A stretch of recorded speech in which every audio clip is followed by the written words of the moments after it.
Okay. Well, normally someone else does a little bit of a jig as well, but no one's done that either. So Sorry, did you want me to do something? Well, things have already gone off the rails. June's not been here for 5 seconds. Do you know what it is? I think it's just because we're enjoying the peace and quiet of when he's not here. That's true. Like, we will probably still argue, but we won't have his level of rant to go with it. I'd say I'm certainly more level-headed. You're very similar to Juan, but on the other side of the spectrum, if you get what I mean. Yeah. Yeah. I feel like I just keep the balance. I just think he just trots out the same routine. Yeah, hate the steam packet. Yeah. But now he actually doesn't hate the steam packet, he hates the Treasury, but he gets that sort of all muddled up. Hates all civil servants. Yeah. Government should just be abolished. Yeah. The Manx flag, in his view, could potentially be burnt. This is a man who flies a Confederacy flag outside his own house. Correct. What else is there he hates? Don't know, let's just dox him. Can we read out his address, Charlie? I can't do On that note, Will, you can actually play the intro this time.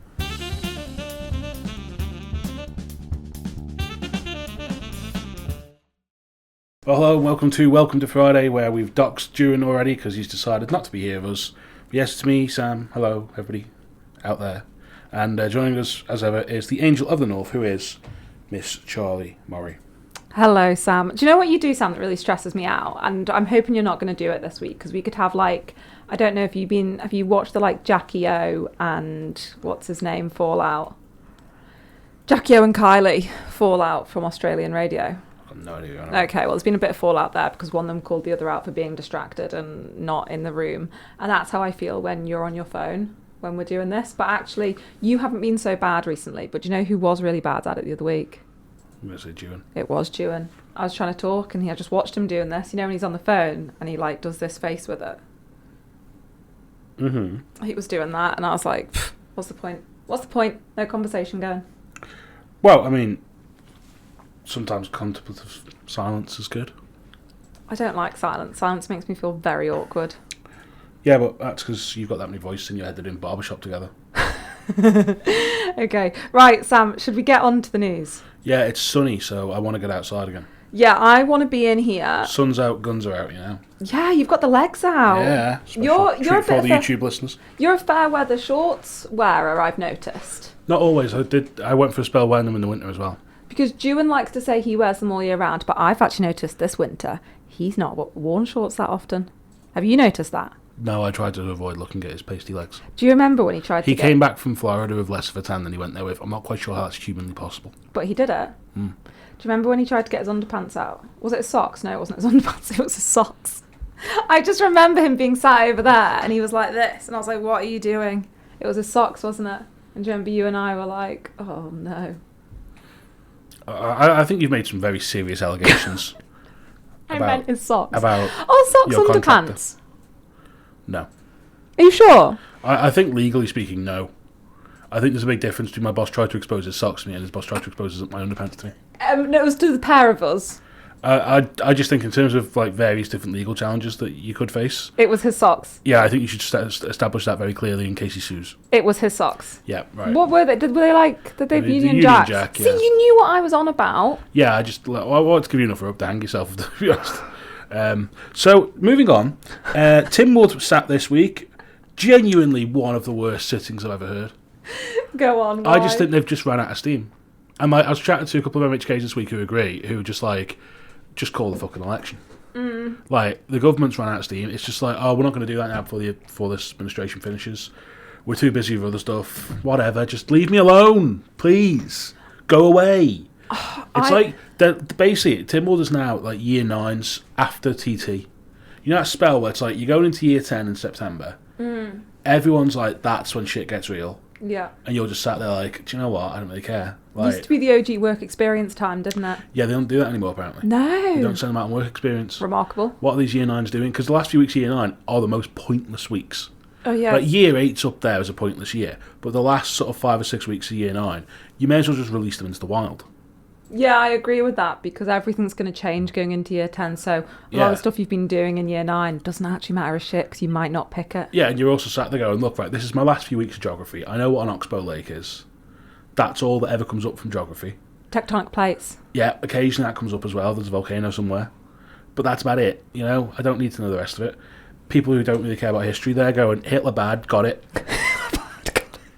Right? That's about it. Very good public speaker.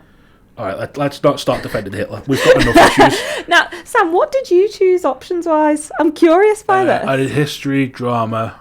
Drama? I got an A for my performance in drama. What did you do? Blue Remembered Hills, right? I had to talk like this the whole bloody time. Okay, so you did history drama. I actually, I had a bit of a thing like that because I ended up with shorts that are far too big for me.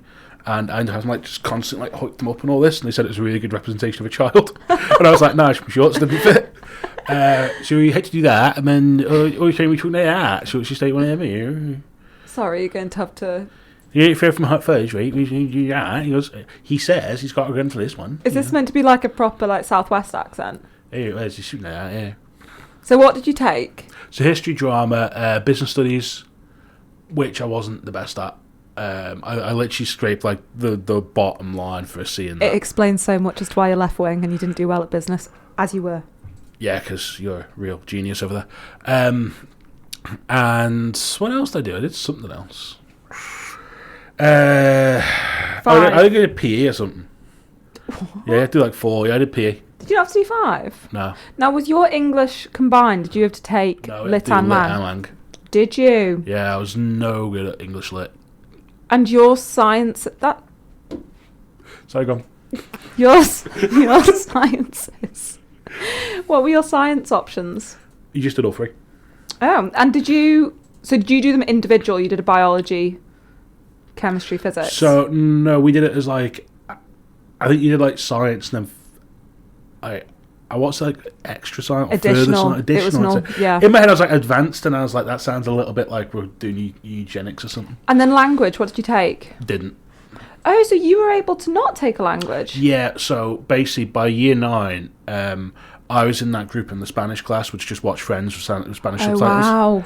And then French, I had this bizarre thing with French where I had like, when I was at primary school, we had a teacher who was like Irish, and my French accent was left a lot to be. It was like, "Qu'est-ce que c'est la garde?" Bonjour, je m'appelle Sam. Yeah, and it was just like, nah. And I just lost interest in it, and I was just like, unfortunately, I took on the typical thing of like, look, everyone speaks English, no matter where you go.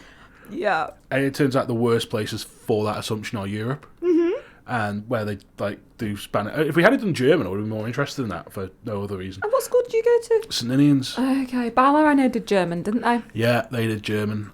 We did French and Spanish. Ah. Yeah. Cool. What did you do? I was waiting for it. I did. So the grammar, I'll start with my sciences. We obviously had the option at the grammar of science and normal science and environmental, which is rural, because obviously we had the farm, or science and additional. I did additional. English, we didn't have to take lit, so I just took English lang. I did take French. I did French, art, business, PE, history. Yeah, that's what I took. Yeah, we did. I think just a lot of the stuff that. But this is it. This is where Tynwald. This is how boring the Tynwald sitting was. We're talking about fucking GCSE science. Yeah. I mean, I know you shouldn't say boring, but genuinely, it was just like one of those sittings where you're going, right, we've achieved very little as a group. Yeah, very, very, very, very little. We've basically said, we want the horse trams back, which Tynwald's been saying for the last 7 years. Then here's the little thing about the horse trams, right? They ain't coming back. They'll come back on that single track, maybe, that bit of grass, right? They should have been just put back where they were when they dug the prom up, put them back in the middle of the fucking road, all the way along the prom. You wouldn't have had this argument at 20 mile an hour crap either, because they were a fantastic way to slow the traffic down. They were. And I just think, do you know what? We should have gone further. We probably should have done some form of system where you could have run modern trams, and you could have done from Ramsey right through, and we could have had a modern transport system. And I can't believe I agreed so much with Ian Longworth about all of this. But the single track thing is just like, all these cruise ship passengers are going to get off the horse tram, or they're going to get off their cruise ship, get on a horse tram, and go down to Derby Castle. You know, no, they're fucking not. Right? So do you not cruise want the horse ship, tram 600 odd people? reinstating? Yeah, but just not the way they're doing it. I think it's a complete disgrace that they've basically because Tynwald is Tynwald. It's creating something which is worse than what it used to be. But this thing of cruise ships are going to get off and they'll all get on a horse tram. Yeah, going right. Horse tram holds about 40 people. Cruise ship 600-700. that horse is going to be shattered by the time it's been doing lengths. It is. So I just like... Doing lengths of this pool. Well, it's going to have to do lengths because it's only got one bloody track. Do you know who you sounded like before? You sounded really like Donald Trump. Did you know when I started giggling and you went, "It's not coming back"? I was like, why has Sam been deciding he's going to be Trump? Crooked crooko and those dozy DOI. Yeah, no, I agree. It was a very, very... Oops. So, yeah, it was a very boring sitting. Yeah, so Sam Maltby brought this motion back saying, look, right, we need to do this because basically gone, look, right, this is part of the island's heritage. This is something we should be running. She even said about, like, you know, there was a speaking competition that was on, like the Rotary Club one, where like, kids and that spoke about it as well. And she's like, it is one of them things that really annoys people. I was like, yeah, because it's another thing that people look at and go, how have the government managed to fuck this up? Yeah, she's also the department member for tourism, isn't she? Yes. So, I mean, it makes sense that, you know, she kicked up a proper fuss about this because I think that's what a lot of the big emphasis has been. It has been on tourism, if I was going to have criticism of anything, of the whole group, and I come up with a phrase to refer to a group of Tynwald the other day, which is not... You know how they say an owl is like a parliament of owls? Right. So I had a slightly different phrase. Go on. Which I can't say on this. You can't. Can you whisper it to me? No. Can you text me it? I'll tell you later. So anyway, but my thing is, we've had like 5 years of this administration. We had the previous administration, which cocked up the prom scheme in the first place. So they go all this time, and we finally got back to the point of, yeah, we're going to look at putting the horse trams the full length of the prom. You know, has this been all going downhill on the prom since the roundels?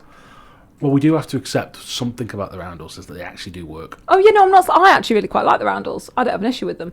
But was I just that think the roundels start? The roundels was a classic thing. If they had just gone, it's a fucking roundabout, right? Everyone would have gone, oh, okay. Yeah. But the DOI went, it's not a roundabout, it's a roundel. Was it Phil King? Was it Phil King? Sorry, King Phil. No, I don't think it was King Phil. I think it was a combination of Tim Baker and Ray Harmer.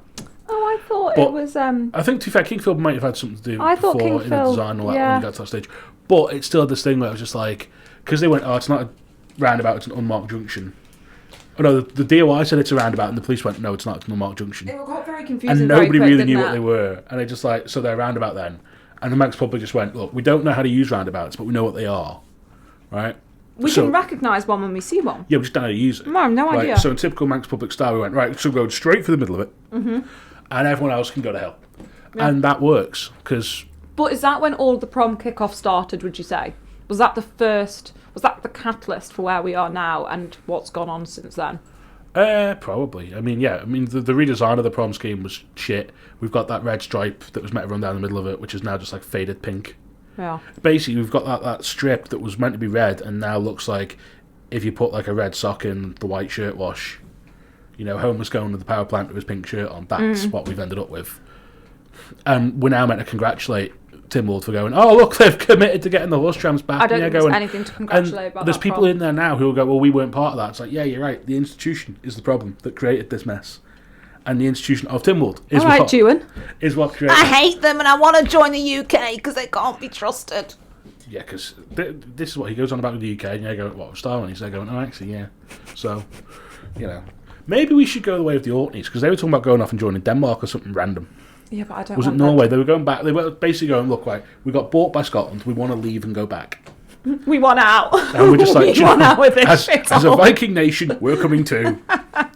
We'll take Brittany with us. Why not? Have you been to the Orkney Islands? No. I'm very keen to go. I'd really like to go and have a little snoop up there. Oh. But I've not been either. Are they the ones who... The Faroe Islands have got the next Island Games, isn't it? Yes. Where they do all the whale killing. Yeah, I think they do other things as well as whale killing, but if you want to just have them as whale killers, that's up to you. If people in the Faroe Islands are listening, then you know what? You can ring us Prove us wrong. So obviously, the horse trams, what's come out of that? Is that happening? Allegedly, yeah. Yeah. But we'll wait. The proof is in the pudding. Yeah. Okay, so a tentative, is that the correct word? Yeah, sure. Tentative, yes, but it's happening. Yeah, I mean... They're going to come back, I think it's May, they're going to come back and be like, hey, look, we've had a chat with the Treasury. Everyone's accepted the business case is not there for this, right? There is no business case for doing this. It's just kind of like an... It's the right thing to do. Yeah, it's like do you know what? look, right, between the DOI and Tynwald, we've all fucked up. We've spent a lot of money that hasn't been asked to be spent. They spent a lot of money on the prom, and it looks a shithole. Yes. Right? The lighting, which is Douglas Council, horrible. Hate it. The random purple section of pavement just down by Castlemona. Hate it. Why is that even there? The fact they then left the strip of pavement outside the Castlemona because they went, that's not owned by us, so we're not doing it. Everything about the prom is just like, let's just fuck it up. Do you think that actually the prom designs went out to primary schools and they were all asked to draw what they thought? Just pulled it in. Yeah. If you could redesign the prom, how would you do it? And then the children obviously did that, then went back to the DOI and they went, we've got it. And they based it off that. I mean, it wouldn't be a out there suggestion, but there would be just somewhere, Miss Murray's a poopy down the middle of it or something, just like... It's been called worse. So it's just like, yeah. And then this is before they've done the walkway. The walkway is still not being done. The wall's still getting built gradually. And it's just like, it's just, the whole prom scheme was just a fuck up. But we're going to have a horse tram, because it won't be double track, it'll be single track, so it'll be one tram, clipping along. Why did they start fucking it up? I don't know. And then they've also got this thing of where they're putting it is like right behind where people will reverse park onto the prom. Right. That random patch of grass that they left there that looks a bit like a scene out of 1917 because it's just completely blown to bits. Yeah. That's where they're going to put it. I just don't get anything about that scheme. Like, they just have to accept they fucked it. They can't dig it all back up, can they? The prom looks a mess. This is meant to be the shop window, and they threw a brick for their own shop window. And now we're going to have the horse trams back. And on that note, anything else you want to mention from Tynwald? Oh, not really. Is there anything else that was going on? I've got one. Ramsey's got no flood plan wall. There we go. Oh, yeah, but Ramsey doesn't want anything there. It is an interesting experience of where, like, basically the new minister's gone, look, they don't want it.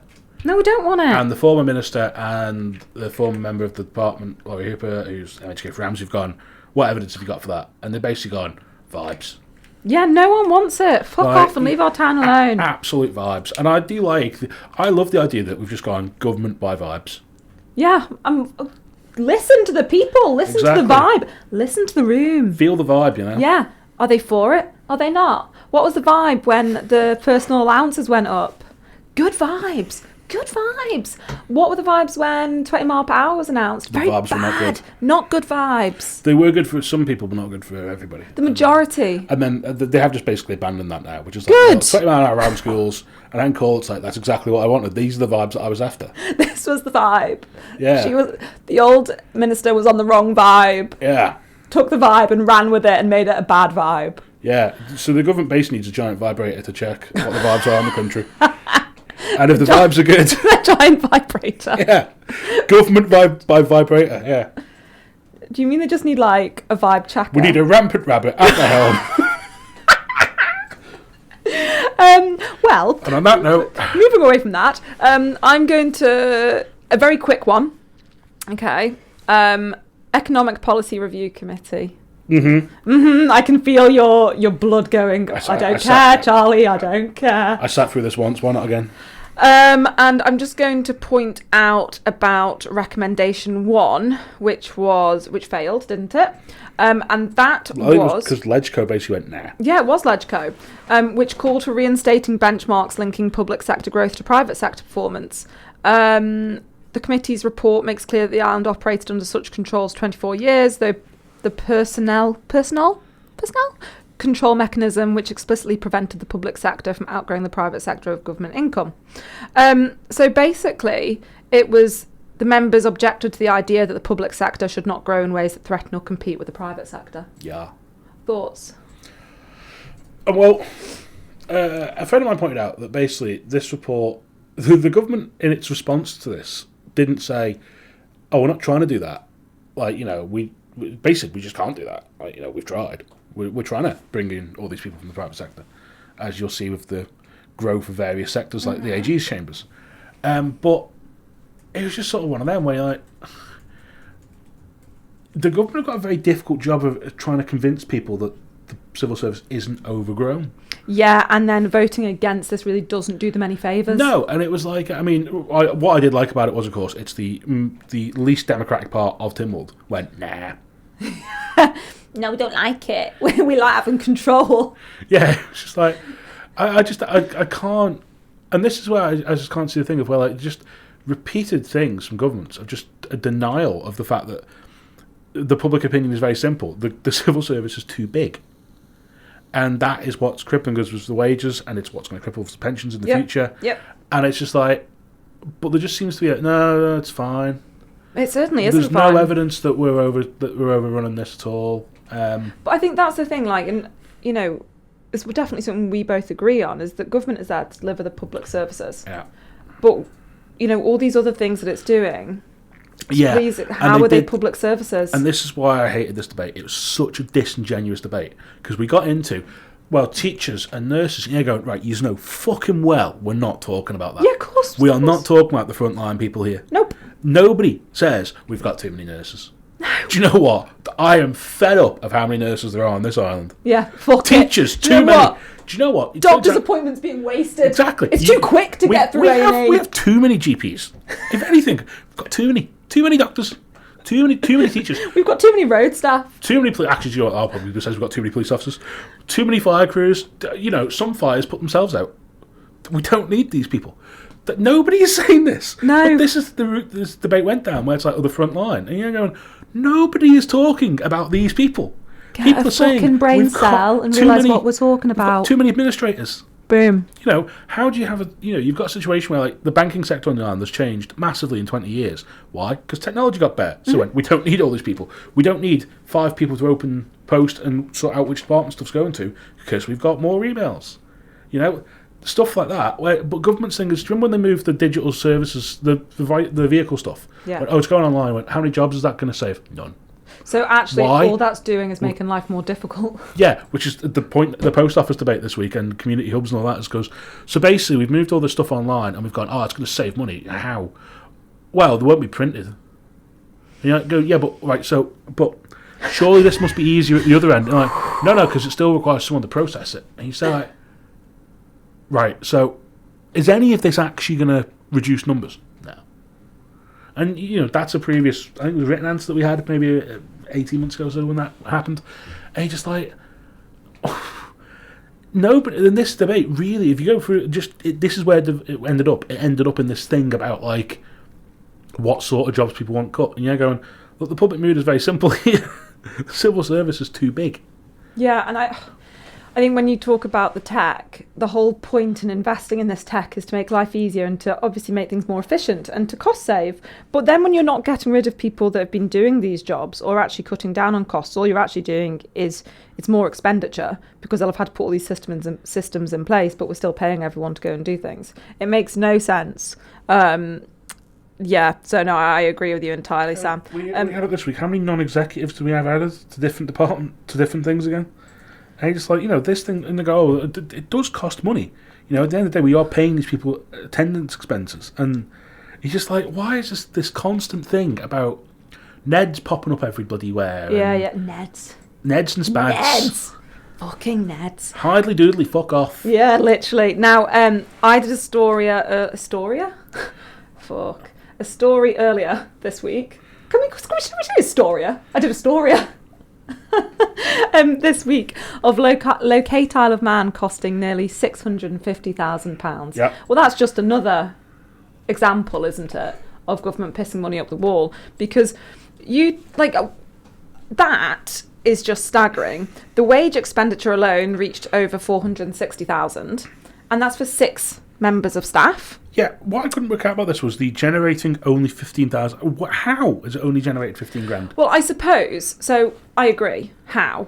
A, what the fuck? But B, I can understand that it should be there to not generate an income. Because if it's going to be a public service or something, I can sort of understand why it wouldn't generate. But you'd say the ROI is people come to the island.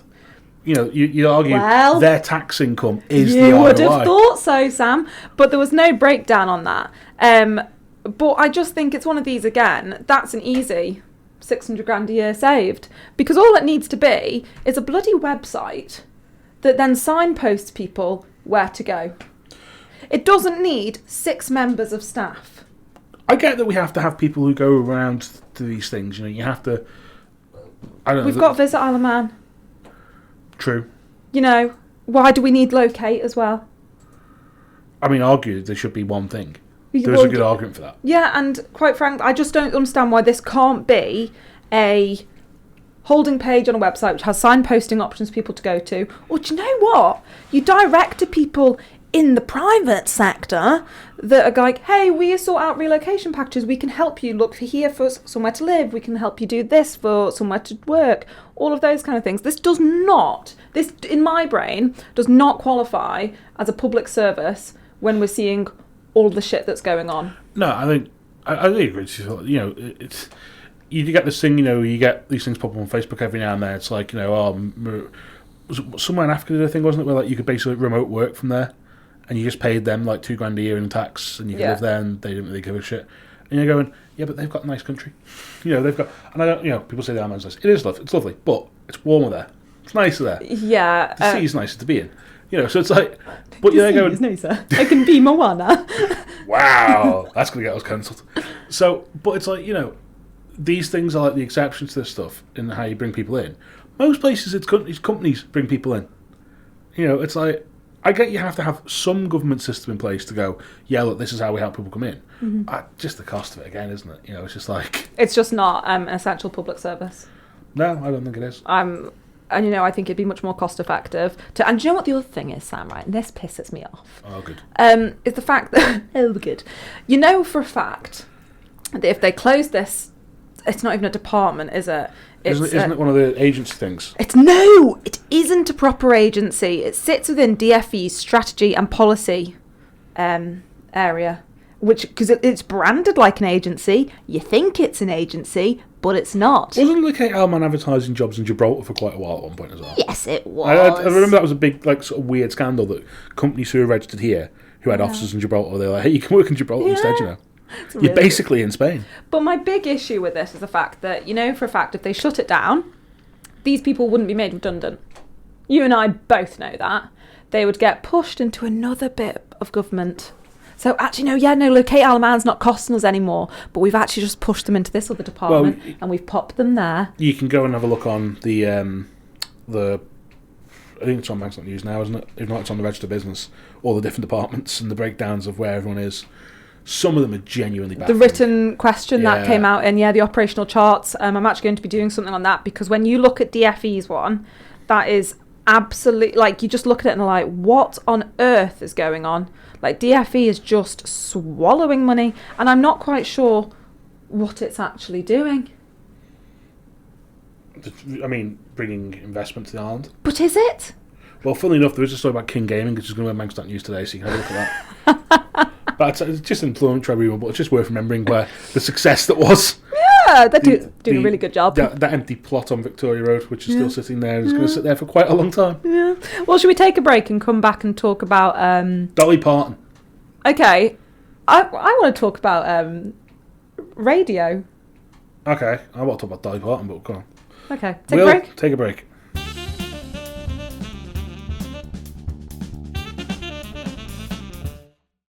Right, Sam. Yeah. I'm going to let you talk about Dolly Parton first. And then... working 9 to 5, what a way to make a living.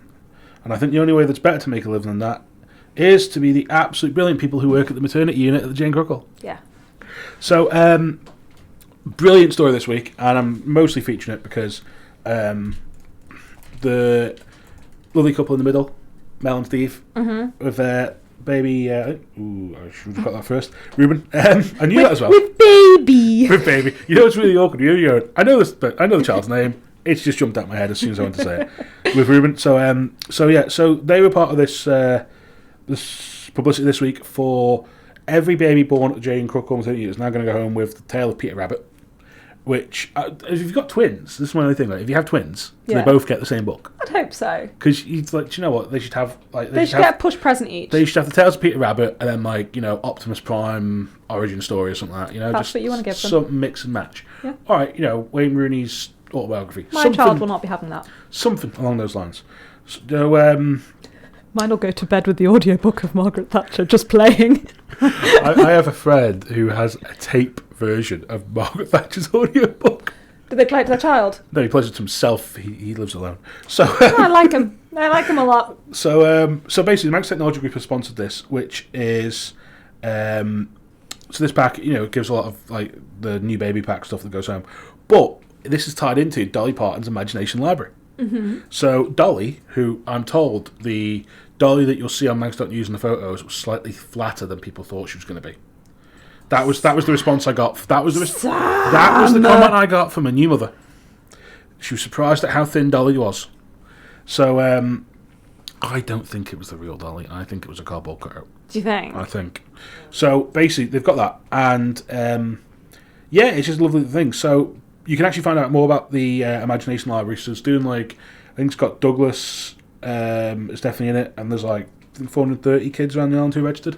So basically, you register for it, and it they send your kid a book once a month up until a certain age. I think that's brilliant. And so it costs about 90 grand a year. I mean, this is where you look at it and you go, hey, what could the government spend money on? I think 90 grand a year for every kid to get a free book each month. Not a bad little. I think it's a really nice program. Can I call it a program? Yeah. Scheme. Plus it features Dolly. I think it's really nice because I think nowadays you have kids that are so technology obviously plays a huge part in children's lives now, and so many kids are on iPads or games and things like that, and I think actually starting them from a really young age having books, and that, I think that's fundamental. And so I just think it's lovely. It's a lovely story, bringing the kids back to basics. Exactly. If Dolly had been around when we were kids, we wouldn't be here. We'd be off in Imagination Land doing stuff. We would have. I don't know what you would have been doing in Imagination Land, looking at Dolly.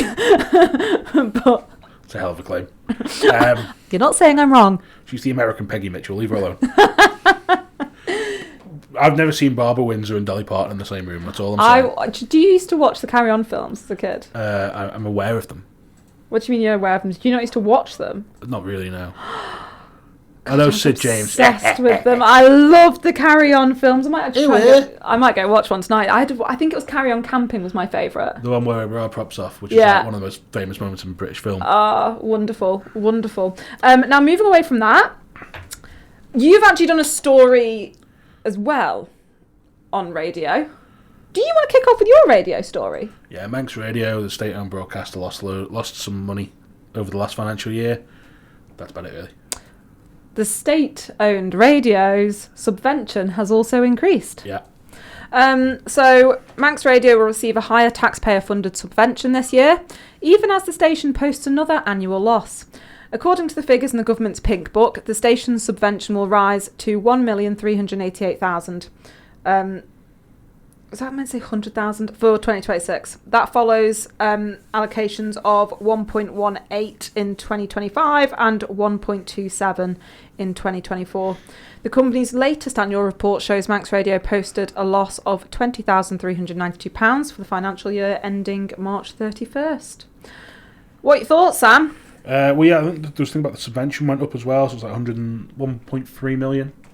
1.38. Which was higher than was in the Pink Book, was stated in the Pink Book, I believe, for the year before. So it's, I got a text off Adrian about why we're talking about this, and he just go, "It's actually higher than they said it was." And I was like, "All right."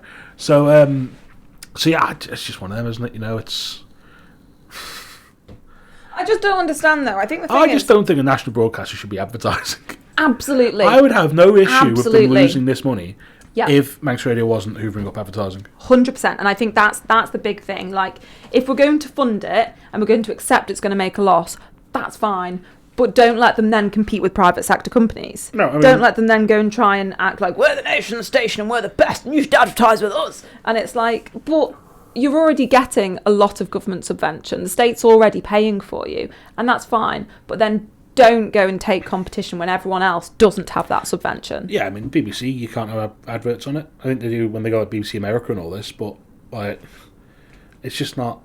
It's not fair, Sam. I mean, no, it isn't really. But it's just sort of originally it was a private company. It's now installed as the state broadcaster in law. Mm-hmm. And it gets this annual subvention which goes up every year. And it just people compare it to the licence fee. There's a difference to that. The licence fee, you can just choose not to pay it. Yeah. we're all paying for this, whether you like it or not. And I think that's, but that's the big thing, is that if it's just sort of left alone, like if it has a bad year, it doesn't really matter because it's getting subventions. It doesn't really matter if it makes a loss of 20 grand, 100 grand, whatever. It's still getting a subvention. When a private company makes a loss, that could be the end of it.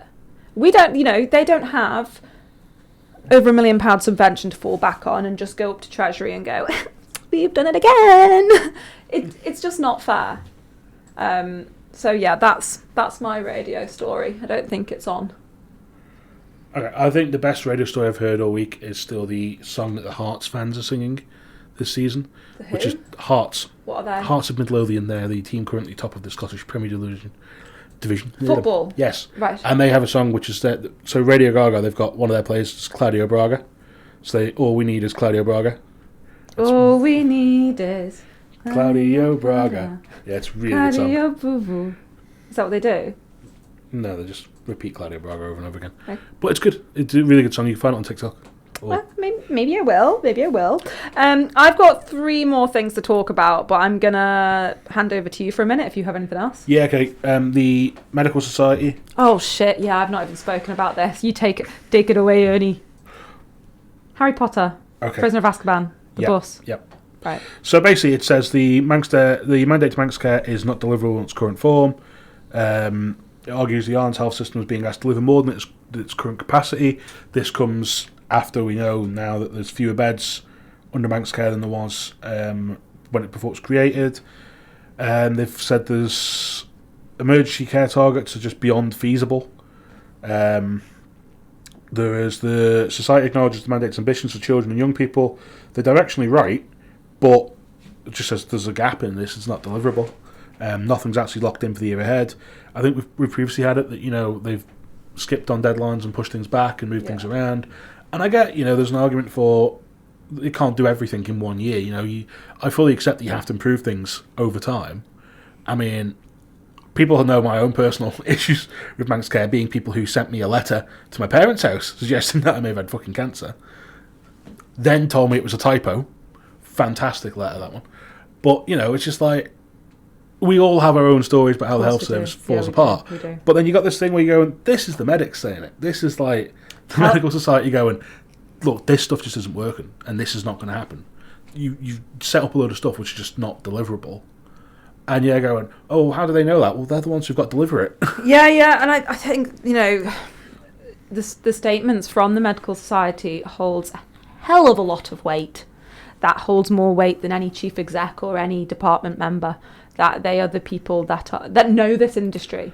This is their complete bread and butter. And when they're saying that, it should be deeply, deeply concerning. And also, I think, talking of the beds, you're looking around and seeing we're getting less and paying more. And not just a little bit more. And I know, obviously, you can't argue the fact that pharmaceuticals are going up. That is a global problem. But when you actually look at the services that are offering, it's a bit like, what's happening here? What is actually going on at Manx Care? Yes, I just found this Health Minister Claire Christian, who increasingly sounds more and more like Manx Care spokesperson.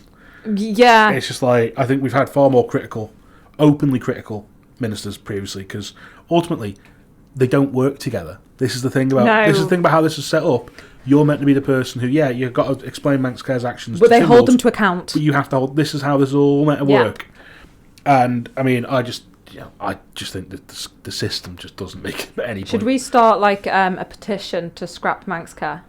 Well, this is where they had that thing where there's no stakeholder ambition to go back to how it was. And I just think the public just see this what it is, which is a waste of money. We're stakeholders. Exactly. I hate that phrase as well. Stakeholders to me, the only people who should be stakeholders are people standing over a vampire, or maybe a butcher. Different style of steak, do you think you'd have killed still. someone if you thought they were a vampire back when they did that? I mean, people you get swept up in the crowd, don't you? I think I'd have been one of the people that had been hung for being a witch.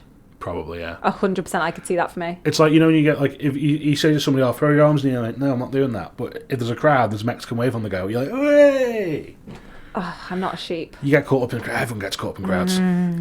So, anyway, Health Minister Claire Christian said Nobles has currently got 233 beds which is down from previous years, but this is moving as they go to the what's the phrase? The community care. Oh model, God, well, it's the focusing on.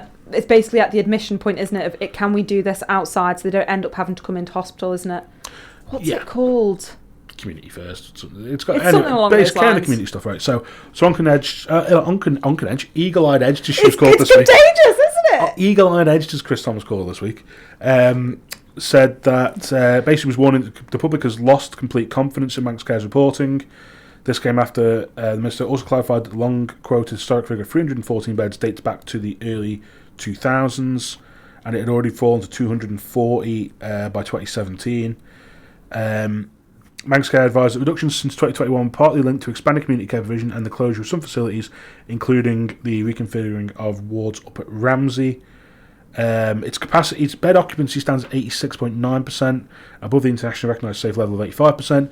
But of course, we had several recorded days throughout the winter where it was over 90%. Yep.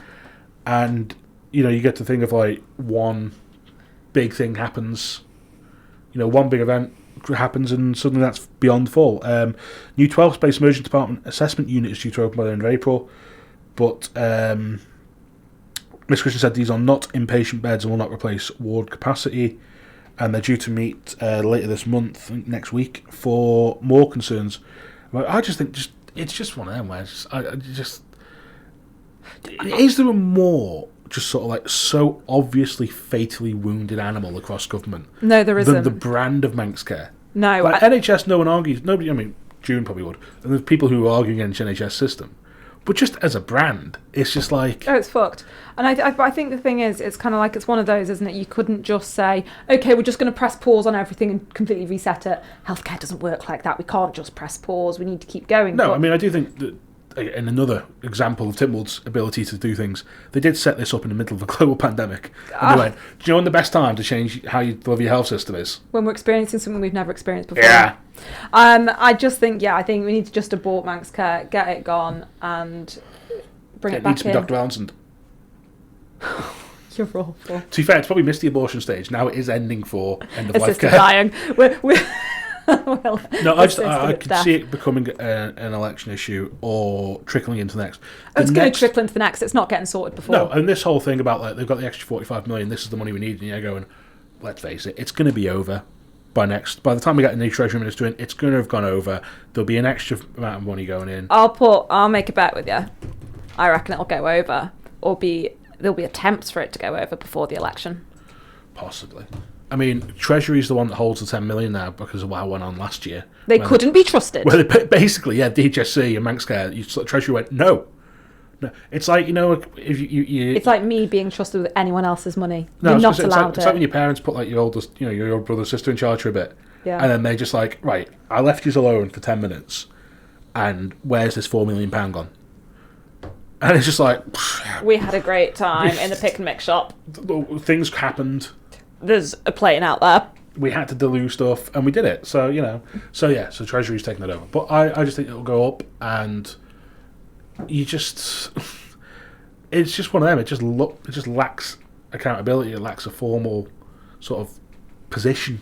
But I just don't think people are buying it. No. I really don't. Like, it is one of the few things that whenever people mention it, it's just like, Manx don't care.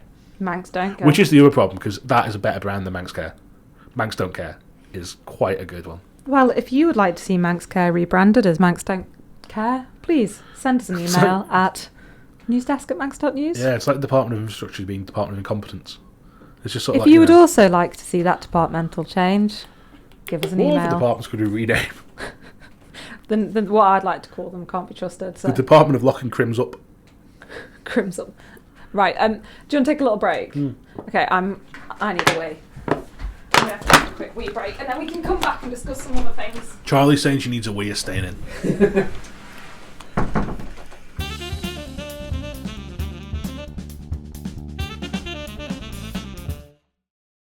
Right, well, welcome to Friday, where Charlie's with her sippy cup, her OT biscuit, and she's sitting back in her chair.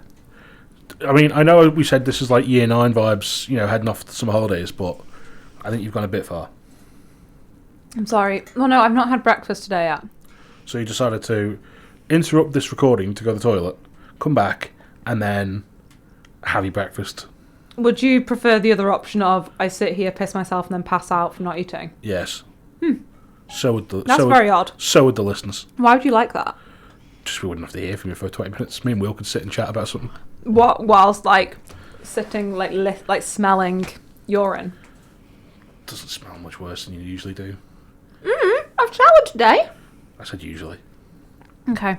Right. Well, moving away from me. Farmers have renewed call for tougher dog control laws. Shoot the owners. Bingo. So actually I was thinking about this. I was driving up here today. I was going up Thalty. Obviously lambing season is pretty much commenced. If not, it's going to be very, very imminently. And as I was driving up, I was thinking, do you know what? It really angers me when I see people like, well, just the whole thing made me get angry when people don't expect to see lambs around the corner on Thalty when they've been there forever, or when idiots do let their dogs off leads around sheep. And I was sat there going, do you know what? I actually wouldn't have an issue if we just rounded up all of these owners and then actually used them for... Human scarecrows. No. For, you know how some companies still experiment on animals? Yeah. Use these people for that instead. I think keep them in cages, keep them alive, and let's use experimental drugs on them and let them be the test subject. Okay.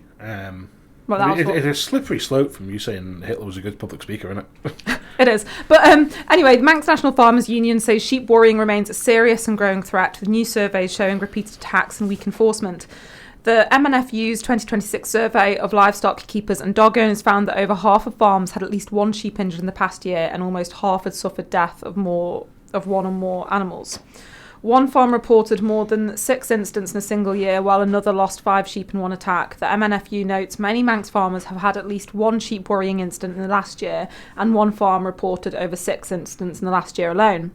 Now, what's quite interesting is on Wednesday, new laws were brought into England, introducing unlimited fines, wider police powers, forensic evidence gathering and broader protection for livestock. But by contrast, the island's maximum fine remains at £1,000 and police powers are fairly limited. Despite years of campaigning, the MNFU says political decisions have stalled reform. The union states that because governments failed to act, animals are suffering needlessly and farms continue to pay the price. The union is again urging Tynwald to strengthen legislation, noting that almost 70% of dog owners and 80% of farmers surveyed support tougher laws and penalties.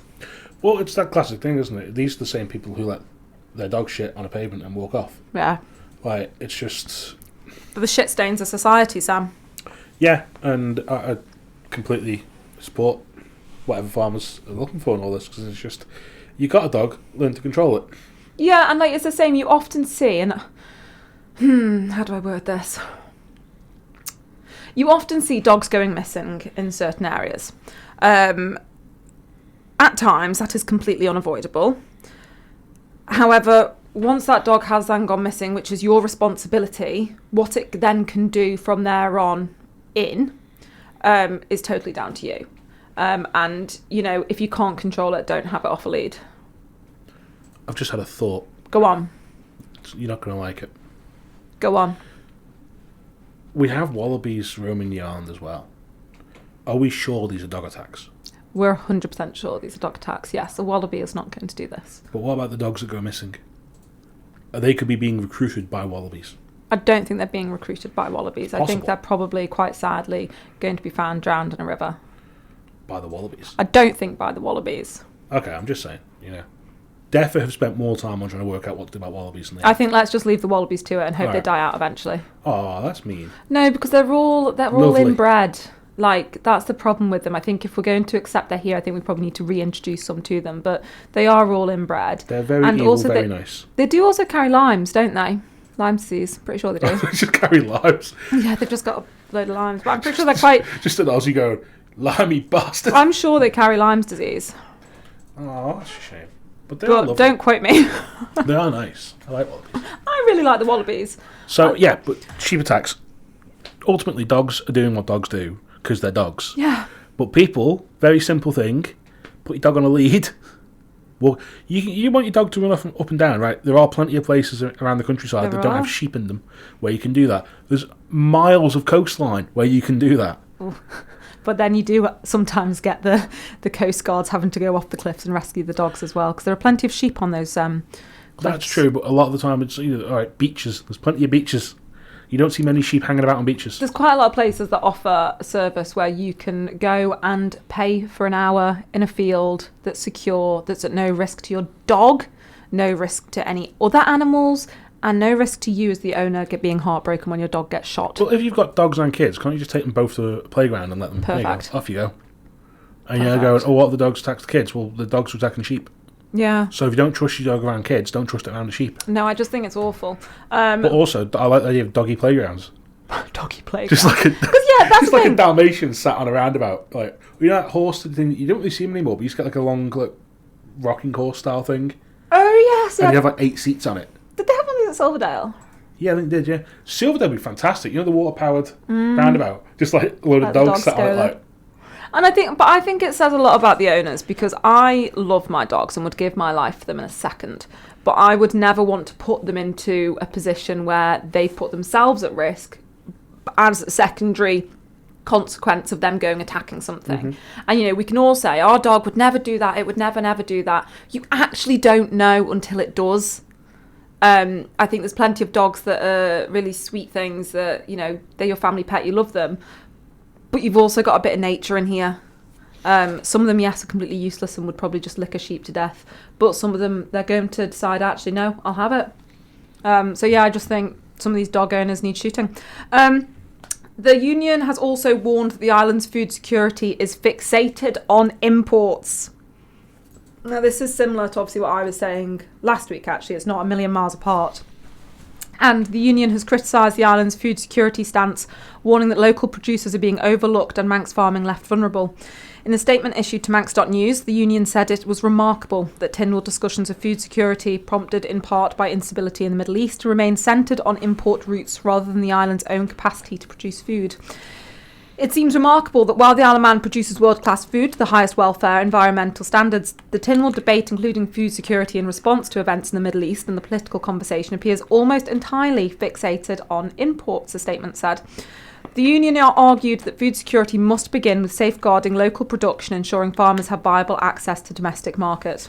Every time our Manx farming sector is weakened, then so is our so is our food security. The union said. The Tynwald thing was basically like, until Manxman gets requisitioned by the Navy, we're not really that bothered. Yeah. As long as Tesco's got a big freezer. That was basically the entirety it's of so the wrong. security debate. It's just like it's remarkable. Like, it's just, this is the same sort of logic where you're going, I hope Iceland turn up because they've got freezers as well. Yeah, and it's like you've got producers here, and all you have to do is look back in history for whenever there's been any big crisis, war, pandemic, people have ended up going, oh crap, those markets aren't quite so accessible. What have we got at home? And I think the big warning is here, well, if we keep looking over there, we're not going to have anything at home. So we need to really safeguard what we've got here. Yeah, I mean, it does come back to the classic thing of they didn't really address, again, really, when they talk about food security, they don't talk about cost of food. And it is still a thing where you're going, as society, we need to work out a way to make it possible that farmers can make money and it still put the food basically be cheaper for consumers. We still get to this point of it is ridiculous that you can get New Zealand lamb cheaper in Tesco than lamb from 4 miles up the road.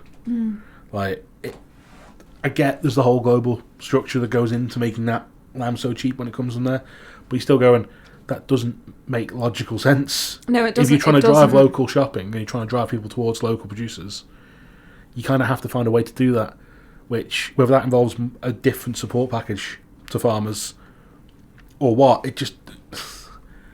there is no easy answer to it, but ultimately, there is one I fully get why a tremendous number of consumers go out and buy the cheapest product, because it's there. I think there is an easy way to help bring down cost of food for local producers, or the cost of producing food. Yeah, but the Manxman's been requisitioned by the Navy at this point, Charlie. So, but then when the Manxman's been requisitioned by the Navy, then everyone's going to have to get local food anyway. Just trying to work out how many tons of flour we can get on the back of the banana. Well, you can't get freight on the Manannan, so it's not happening. You can get like one truck or something, can't you? I don't think you. I've been on it when there's been a Royal Mail one. But then Tesco got them new wagons which took out a pipe on the Ben McCree last year. Yeah, it depends how high they are, because I know you can get a 7.5 ton like horse box on the Manannan, but I think mine would be too tall to go on the Manannan. I don't think it would fit under. I think what we need is, do you know like when you go abroad and you get like them, like there's fellas of like powerboats and they tie like a rubber ring to the back. I'm just saying, every sailing from Liverpool, the steam package have to drag behind it like like a load of food. Do you want the steam packet to go on a research trip, potentially down to Kent? No, I'm not saying that sort of. I mean, like, when you go like, you go to like Spain or something, you can go up and down the beach on like a powerboat, yes. And you get like them rubber rings, and they go around the corner really quick, and you go flying off the side. Right, where's the logic with this? I'm just thinking of different ways to secure the island's food. I mean, I think all we need to do is really look after our markets that are at home. Yeah. And not overlook them, and constantly think of that boat being as our answer. I just think you're still at the point where you're saying about overlooking, and I just think you're not looking at. I mean, ironically for me saying this, you're not looking at the economics of it.